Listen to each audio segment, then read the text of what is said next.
Hey guys, welcome to my channel, or welcome back. My name is Laura, for those of you that do not know, and today's video is a really fun one because we're going to be talking about writing and my book, Friends, Lovers, or Nothing. I asked you guys on my Instagram if you had any questions for me involving writing, my writing process, anything you wanted to know about it, as well as questions you may have about my book and how I'm doing with that. So that's what I'm going to be answering today. If you are not following me on Instagram and you couldn't ask me a question, make sure you go follow me. It's at LovelyLikeLaura, same as my Twitter, because then you get to be involved in future Q&As like this when I do them. So yes, please go follow me on there. But I'm just going to get into the questions. I got a lot, but I tried to pick out the ones that were asked the most and just ones that I found interesting. So I'm just going to get started. Again, like I said, there's questions about just writing in general and about my book, so it's all just going to be kind of mixed in together. I hope that's okay. First question is, where did you get the inspiration to write Friends, Lovers, or Nothing, and how did I come up with the concept, the idea? It was definitely something that took a lot of time to figure out, and you know, I just one day decided, you know, I think it would be fun to write a story. Like, I want to try writing something, because while I've taken creative writing classes in the past, I've mostly focused on poetry and like small shorthand stories. I've never tried or attempted to write anything super long, like a full-size book, you know what I mean? People online and in real life would constantly ask me, Laura, like, are you ever going to write a book? We know you're a huge reader, but would you ever write something? And I was just kind of thinking about it. I was like, I want to write something. So I decided to sit down and talk to some of my friends. I have wonderful friends that all help me so much with my book and the process and everything. Whenever I have a question about something, they always want to help me, and it's so wonderful. So I love them very much. But I was telling them, like, I want to write this book, and I was just kind of talking through ideas with them, and that helped a lot to kind of just lay out any idea that I had. For this book in particular, I had this idea of wanting to write a book about two people who know each other in real life and online and don't know it's, you know, the same person, which is a pretty common theme in a lot of books, like Alex Approximately or Simon versus the Homo Sapiens Agenda. It's even a thing in like a Cinderella story, you know? It's like a trope, a concept that I've just always been really drawn to, and I really enjoy reading books like that. So it started with that, and then I decided, like, let's make them set at a college, and let's make this character do this and this character that, and make it in Boston. You know, it took a long time for me to map everything out, but that's what I did. I took the time. It took me like a month and a half to just literally not write anything and just figure out the story and the characters and all of that before I even started writing. Getting the whole story mapped out, that was really important to me, so that's what I focused on. But yeah, it really just came to me. I don't really know, like, when people ask me, like, what inspired you to write this story in particular? Like, how'd you come up with it? It literally just came to me. I don't know. I don't know how else to answer that. But if you have like a little inkling of a thought of something that you want to write someday, write it down, and then you can keep developing it. You don't have to have the whole story figured out the first time you think of an idea. Not at all. So make sure you always write down your ideas. If you are a writer, an aspiring writer, write down your ideas when you have them, and then you can always develop them further into the future. That's what I did. This next question I really like, and I got a lot. How do you organize your story? Do you plan everything before the writing process, or do you just sit down and write? So this is a really important part of my writing process. I like to know absolutely everything before I start writing. And so what that means is I basically have the whole book mapped out from start to finish. I know everything that's going to occur in the book to a degree. I don't know, like, the small little things that will happen and like bits of dialogue, like, you know what I mean? I don't have all that planned, but I know the plot twists, I know how it ends, I know which characters do certain things.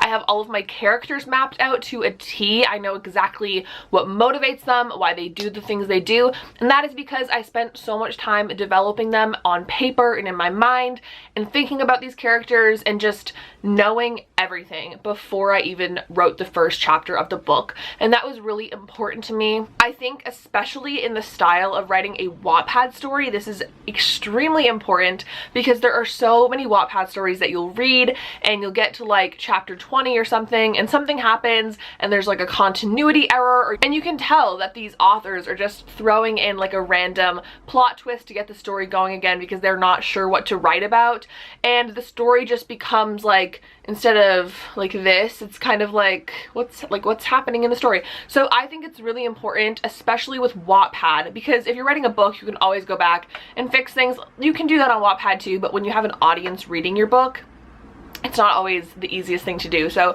having everything mapped out pretty much. Like, obviously not every detail, but the basic story and all of your characters figured out before you start writing is essential, because if you're trying to write a scene and you're like, how would this character react, you know, because you have a really clear and distinct idea of who that character is and what motivates them and why they do the things they do. So that's really important for me. I have my whole entire book mapped out. I know everything about the characters and what they're gonna do and how it's gonna happen. So yeah, that's really important to me. However, I don't think it's necessary if you're not writing on Wattpad. I think if you are writing on Wattpad, it's something to think about. But again, you don't have to listen to me. You don't have to do everything I'm saying, but I think it's definitely helpful, and it's prevented me from having any writer's block with this book. So there you go. Somebody asked, do you see elements of yourself in the characters that you write, and are any of your characters based on yourself or other people in your life? No, none of my characters are based off of people I know in real life or anything like that. Blake is definitely not based on anybody I know.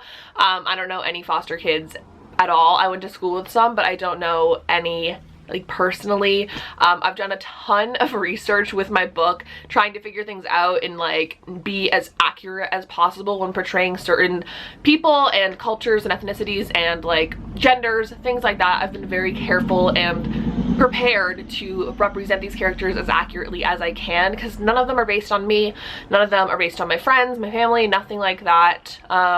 Yeah, I think a lot of people would probably assume like, oh, like I'm blonde and I made the main character blonde, or like it takes place in Boston, so it could be based on me. It's not at all. I think the most based aspect of the book is that I accidentally, like without even thinking about it, kind of made Jackson dress like my boyfriend, which sounds so weird now that I say it out loud, but oops, yeah, that did happen. However, he's not based on my boyfriend at all, so keep that out of your mind. But I genuinely just came up with them. Literally none of them are based on anybody I know. Somebody said, how do you stay motivated to continue to write?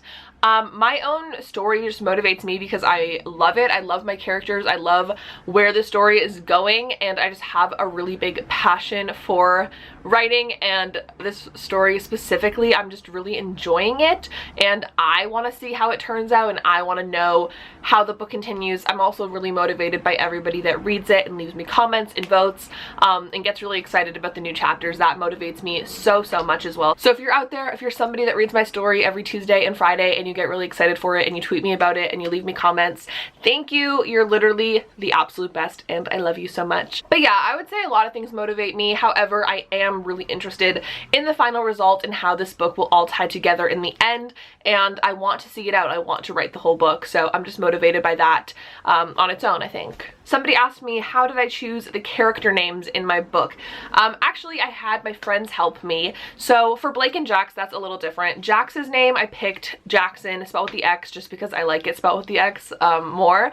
I was thinking J names because every name that I'm gravitated towards is a J name. I was thinking Jason, I was thinking some other ones, I forget, but I like boy names that start with J. I just am a fan of them, and I also like boy names that can be turned into a nickname. I had this idea to have like a nickname thing where everybody calls him Jax, but she calls him Jackson. It's like a thing. So I wanted something where I could play on that idea. So I came up with Jackson. I really like the name, and I think the name Jax as a nickname is really cute. And then for Blake's name, I wanted to come up with a name that was kind of more unisex because it fits the storyline. If you've read the book, you know why. So I wanted to come up with something unisex. I wasn't sure if I wanted to make the boy or the girl unisex, but I came up with Jackson first, so then I was like, okay, we need to make the girl character have the unisex name.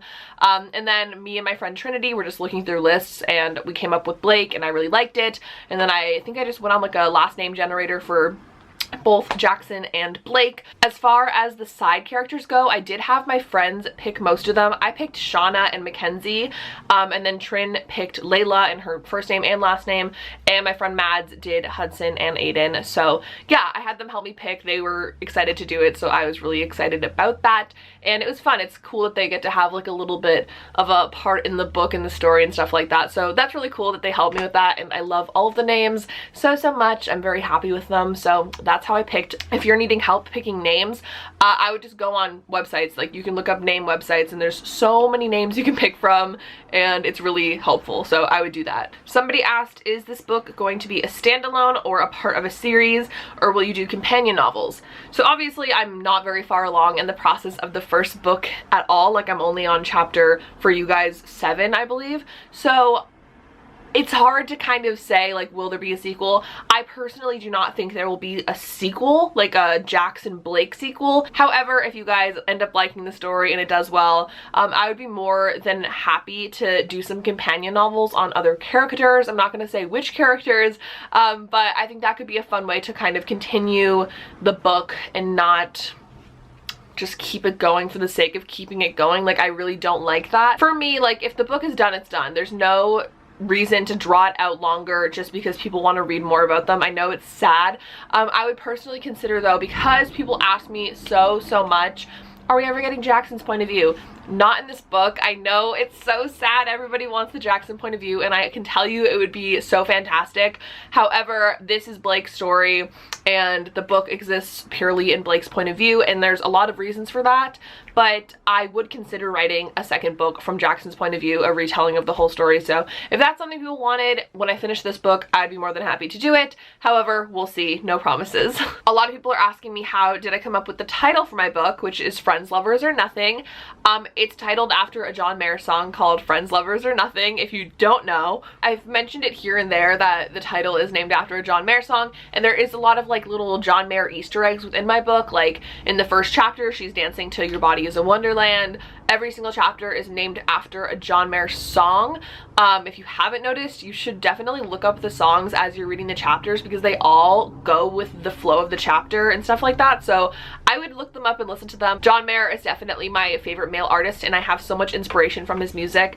And when I heard the song Friends, Lovers, or Nothing more recently, when I was trying to figure out how to title the book, it really like spoke to me, and I feel like it went with the flow of my story, and I just really liked the title. I thought it was fitting, and I decided to choose it. And then from there, I just kind of went into this spiral of like only listening to John Mayer music, and it really inspired my story and helped me write so much and come up with so much stuff. I listen to almost exclusively John Mayer when I write these chapters, so if that tells you anything, a lot of my inspiration comes from his songs, and I just love him and I love his music. So I always listen to his songs when I'm writing, and the title is totally named after his song, which you should look up if you've not heard. A lot of people ask me who my favorite character in the book is. While I have so much love for like Blake and Jackson, I truly really like Layla. I think she's so funny, and just I am obsessed with her. So probably those three are my favorite, but if I had to choose, probably Blake, just because I'm literally like in her head. Like I'm writing from her perspective, so it's like a pretty intense relationship that we have, you know?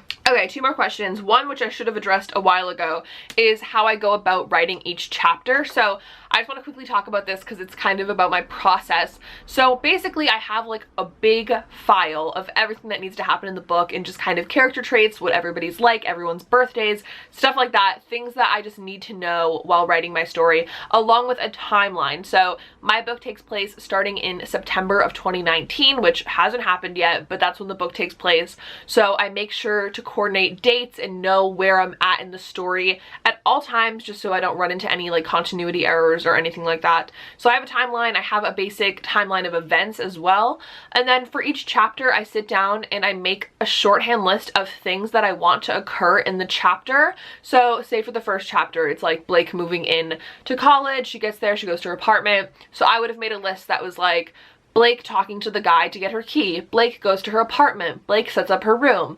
Jackson enters and this happens. But like, that's very short, and I don't really have it all written out like that. It's just like what needs to happen for this chapter to be like, check, done. And then from there, that's just where the creative process starts, and I just start writing, and I make sure to include all of those elements, but the story just really takes itself away. Like, I don't know how to describe it, but when you're writing, it just kind of comes to you as you go, and you just kind of make it up. You let your characters do their thing, and I just make sure to include all of the things that need to be included in that chapter. And I feel like that's a really important part of my writing process, or else I would never know what needs to happen or what needs to get accomplished in each chapter. Thinking about writing without having a single idea of what needs to happen makes me so stressed out. So always having a clear idea of what needs to go on in each chapter is the thing that helps me the absolute most, and I think it's really important to have that kind of layout, again, for continuity and making sure that the story is going somewhere. I hate the idea of having filler chapters or chapters where nothing important really happens. I think for a story to move in a way that's interesting and compelling, there needs to be at least one thing that happens in each chapter that makes the reader want to continue reading. So whether that's like an interaction between characters or something big that happens, like it needs to be at least something. something. Literally nobody wants to read a book where like the character wakes up and goes to school and nothing really happens and then she comes home. Like, that's boring. So you need to have some type of interesting thing going on for the reader to want to continue, and I keep that in mind with writing every single chapter. The last question that I got probably the most is people asking me if this book will ever be published as a real book. And to that I have to say, I have no idea.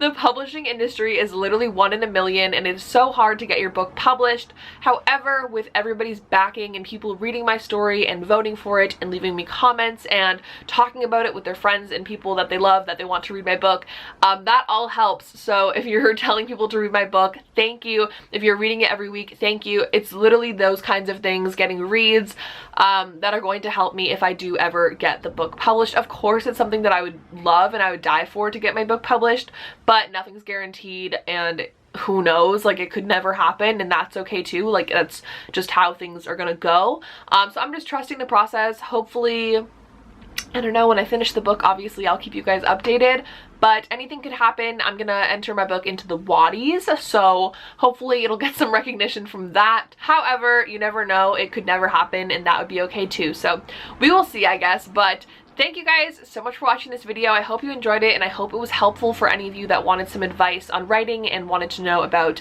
my writing process and a little more about Friends, Lovers, or Nothing. If you liked the video, make sure to give it a thumbs up and subscribe to my channel down below if you've not already. You can also follow me on my social medias, my Twitter, my Instagram, also my Wattpad. If you're not following me on there, make sure to do that and go read my book down below if you've not already.